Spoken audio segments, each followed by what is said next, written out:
myself off, and I'm ready to get back in 3 weeks. So we'll see. And going back to 135. Yeah. Does that feel more comfortable now? Against Jamel Ortiz on 135. I mean, a lot of people know him from his fight against Joseph Adorno. That was a draw or whatever. But entertaining, as well. But yeah, I had no issue actually going back to the 130. It was just the fact at the point with Top Rank, there was nobody for me to fight at 130. You know what I mean? I tried to fight Richard Coleman at 135. His team, they said no to that fight.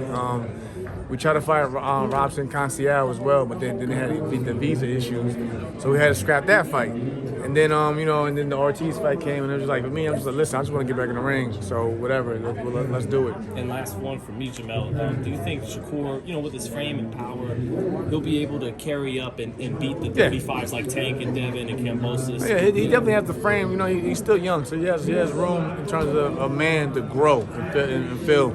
So I feel like he could be effective he could be effective at, even in my opinion, at 140 because it's hard to hit him.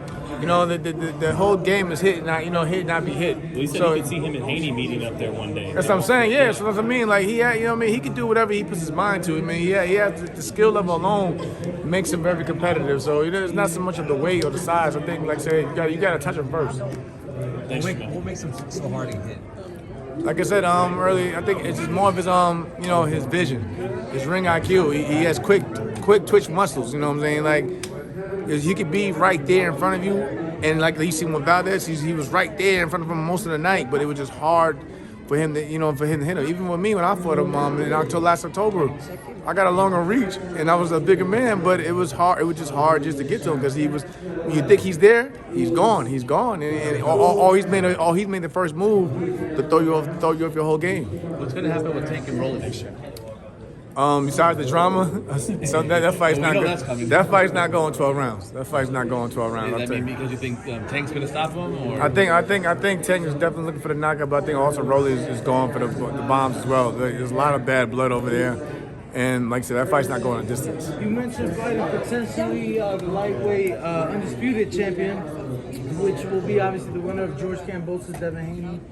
How do you see that fight playing out? That's a good fight. I believe that'll be more of Devin's like coming out party, as you may say. But I take nothing from George Kambosos. It's like every time he's counted out, he steps up to the plate. I mean, his last 3 fights they've been all split decisions, but he did enough to get those victories. And right now, I think being the champion, it takes your mindset to a whole different level. But at the same time, credit to Devin Haney, he's hungry. He he even took a deal, working with Top Rank and doing 3 fights potentially, rematches with Kambosos and then also fighting Lomachenko afterwards. So you got to, like I said, Devin is hungry and he's not ducking nobody. What do you think about Canelo? What do you think about Canelo people?